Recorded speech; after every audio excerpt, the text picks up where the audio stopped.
Hello guys, and welcome to the very first draft league that we have of not just the 20s, but also Generation 8. I don't know which one is the most important, but we're here in the Galar Defenders League Season 1, which is commissioned by 6 foot feet hacks by Leo and Aaron 2420 or 2024. I'm so good at names, it's going great, it's the best start ever.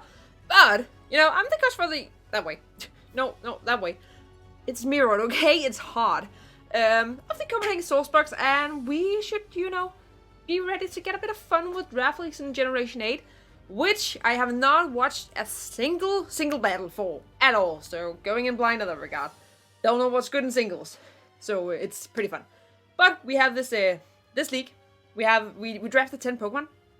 You can see the tiers. There were 5 tiers from like Tier 1 being like the generally best ones, and then Tier 5 being a bit And we had 10 picks total.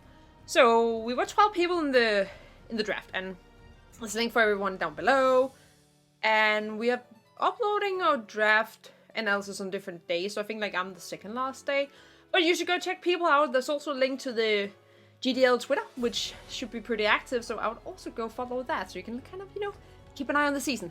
So, without further ado, I was so lucky, not lucky at all. I got picked 7 out of 12, which, being honest, like, if you've not been in draft league, that's a pretty annoying pick because you're in the middle of it all. So you're not going to get the best thing, but you also don't get a wheel pick. So you're just in the middle getting ready to get sniped from every side of the game. But you know, you can still get some things, and you know, we try to make it work. So I did not really have any plan, but you know, like, obviously, the Manitan is gone. You know, Dragon Ball's gone. They're basically the two, you know, first picks in every bloody league in this generation that allows them. Aegislash, I think we had it legal. I also think that's also gone. And I'm completely brain farting. Hydreigon and such. We're gone. So I picked a thing that I thought was a little bit interesting, and which also a new Pokemon because, you know, we want to try new things, and that's Corviknight. Because it's kind of a funny thing, because, you know, same typing as Skarmory. I'm going to clap a lot because I have not scripted this at all.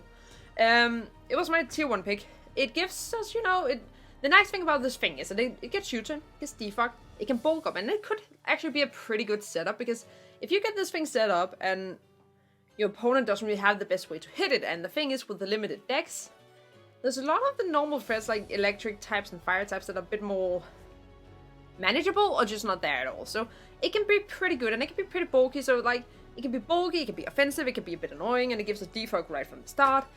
It has not that great of a speed tier, but you know, it is what it is. Like, it's just interesting, and I really love its design, so I had to pick it because of that. That's the logic. I would never pick a Pokemon that I don't like the design of.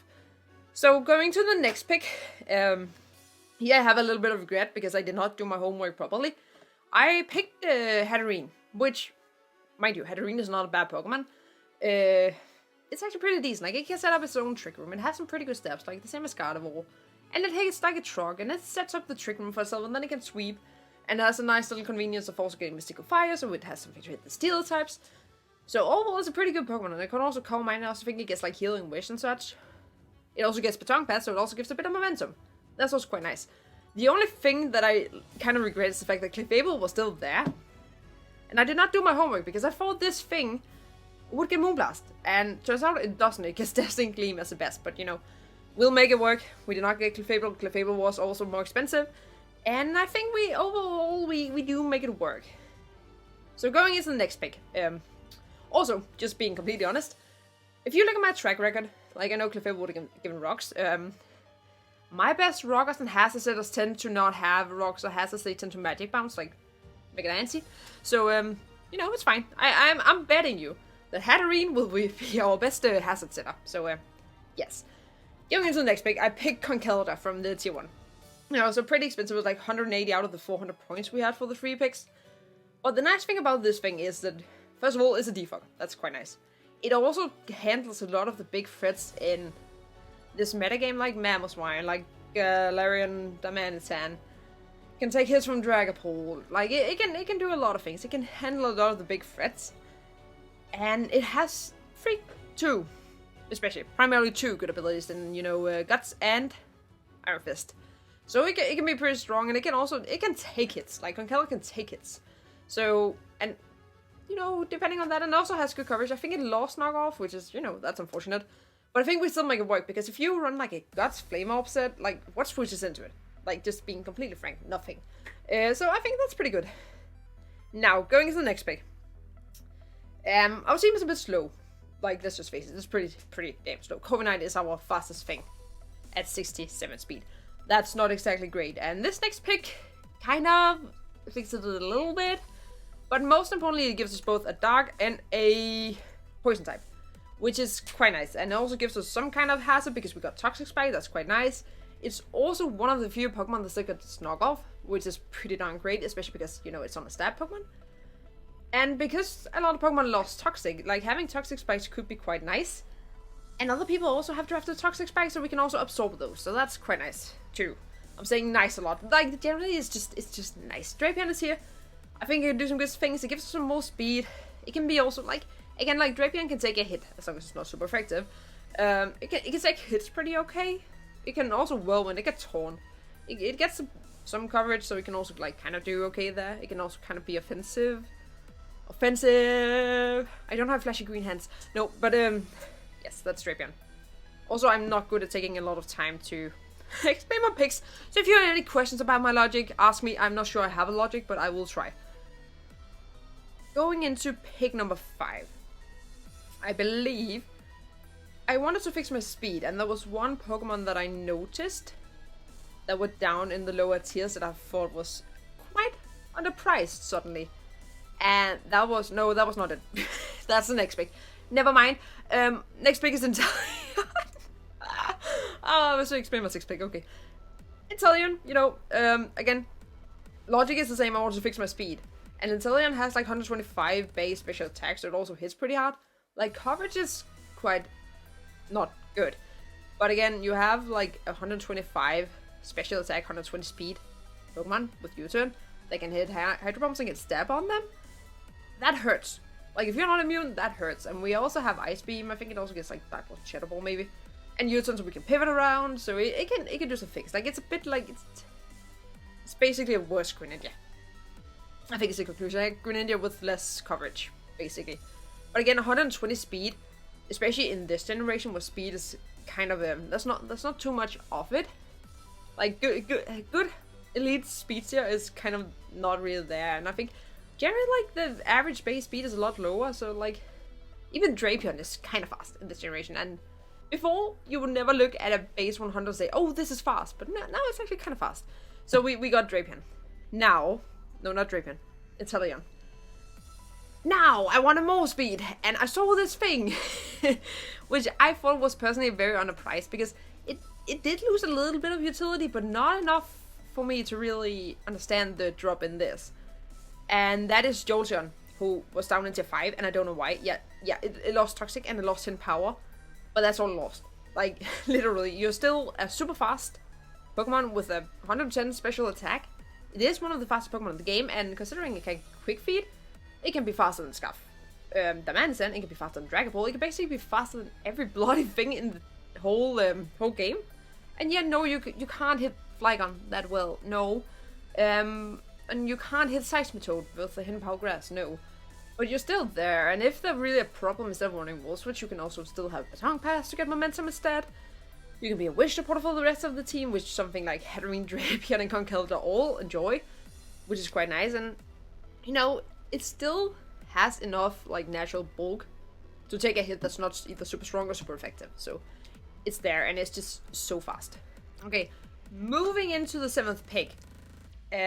Our hazard game, I mean, I've always said Hatterene is going to be the best one, and still standing by that, but it would be nice to have the option to put rocks up at least. And there are also some things that are kind of annoying that we kind of need to be able to take a hit from, and there was this thing that was still sitting there, and it was kind of like, it looked kind of good, you know, it was pretty alright. And that's Gigalith, who's pretty darn fat in sand, sets up rocks, has pretty nice coverage, has a pretty darn good, I was about to say special attack, no, attack, that can actually be pretty useful. And, you know, since we're not going to run rocks because Hatterene is going to be our rock set and our Spiker and Sticky Web and all that, we can surprise people and be offensive.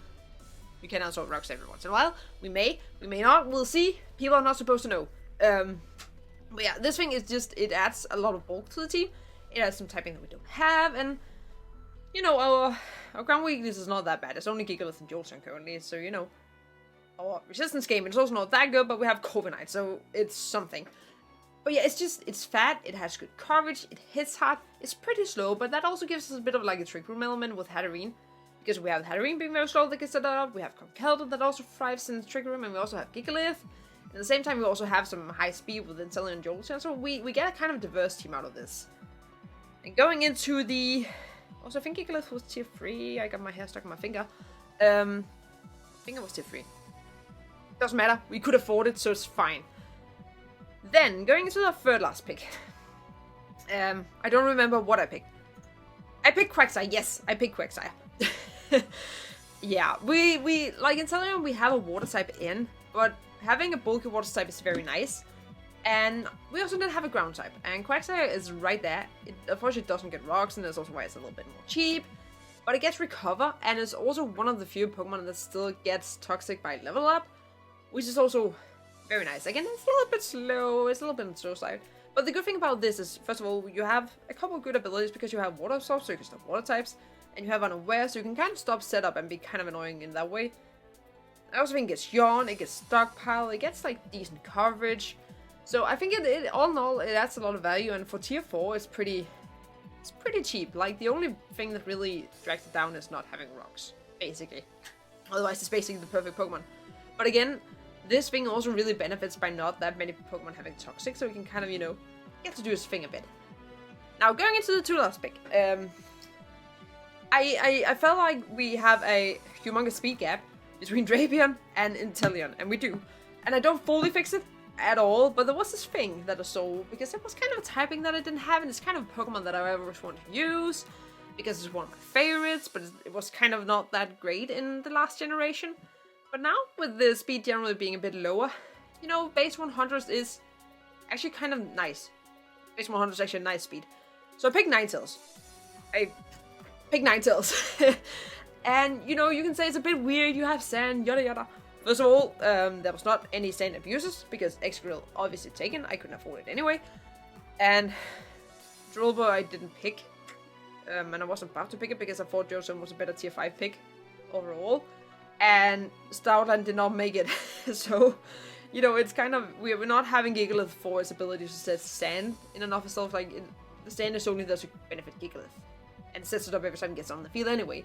So, in that regard, it doesn't really matter that Ninetales also brings us on. But it gives us a nice speed. And Ninetales in Sun hits pretty damn hard. And it gets both Nasty Plot and it gets agility, so we can double dance and be basically unkillable. It gets some nice coverage, like you have the Solar Beam to hit the water types. And you have Dark Pulse, I'm pretty sure. You have Psychic moves. You also have Will-O-Wisp, you have Hypnosis, which you're never going to land. I think you also get like Momentum and such. Like you get some nice support moves to 1 or 2. I also think maybe you get Anchor. No, don't remember if you get Anchor, but you do get Disable. So it's a Pokemon that has like a pretty nice versatility, and again, like it kind of has the same with Jolteon, where except a little bit more. It has like it can take naturally a hit or two, and especially like water hits won't hit as hard because of the sun, obviously, and we can kind of threaten them out a bit. Like that's pretty nice. I'm excited to use this thing. Like, it is one of my favorite Pokemon. I'm excited to use it. I got a shiny in the game randomly, so we gonna bring some glittery Ninetales every once in a while. Now, and then for the last pick, our speed test is still not really fixed, but because, you know, there's so few Pokemon that have good speed, it also means that, like, the gap between Ninetales and Inteleon, there's not really anything good that can fix it. Like, the good things are already gone, so nah. So instead I go in and look a bit, because we also have a speed gap that's called Corviknight to Quagsire to Drapion, which is kind of threatening, because, you know, you have some pretty strong hitting Pokemon around base 80, Mappleswine, and they're not really that fun to deal with, especially not if they can be adamant. And the same kind of with Damandizan. If it doesn't respect fast Drapion, then that's also not really the funnest thing to deal with. So I choose to pick actually something that abused the sun. I was originally looking at Vileplume, that thing got taken, which it wouldn't really, fix the speed here, but it was Vileplume, and Vileplume is pretty good. Instead, we ended up with Bloody Shiftry, who's, I mean, I never used Shiftry. I don't know how I feel about Shiftry, but it gives like 2 options basically. You can use it as a base 80, which again, that's kind of nice now. I don't think it gets knocked off anymore, which is a bit sad. But the good thing is it has both pretty good special and physical attacks, so it can kind of either be mixed or on both. So it's kind of a bit harder to predict there. It has some okay coverage it can set up, actually, I think on both sides. Maybe? At least I know it can set up physically. And you can, again, like, you can either run at the base 80, or you can bring in the sun and have it be super fast and kind of, hopefully destroy your opponent's team a bit if the matchup, is in its favor. It's not that bulky.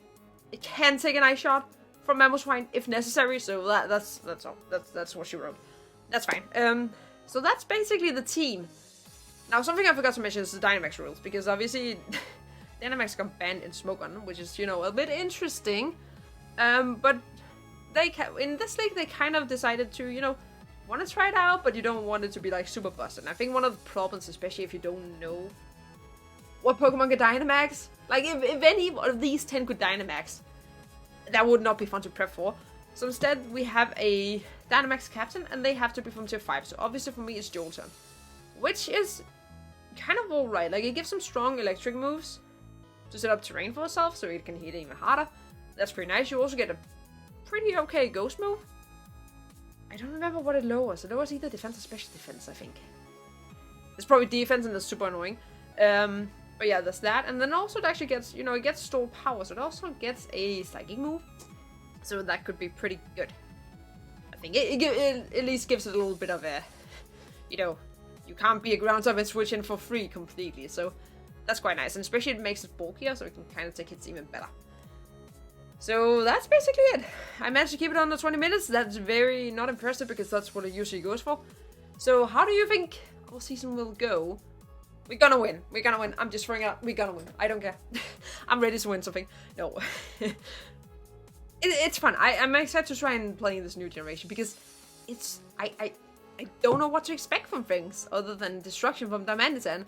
But other than that, it's kind of it's exciting.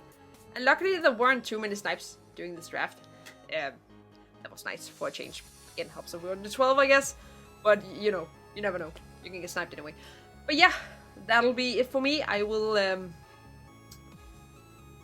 I will not finish my sentence. Instead, I will say that there should be a PR up over the next coming days, like the power rankings. And that was another reason for you to follow the Twitter, because then you'll get a notification of where you find it and when it's live. So with that, thank you guys so much for watching, and the first game should be up on Sunday. So be excited for that. But yes, I will be out. I'm clapping too much. So until next time, keep it cool. Bye.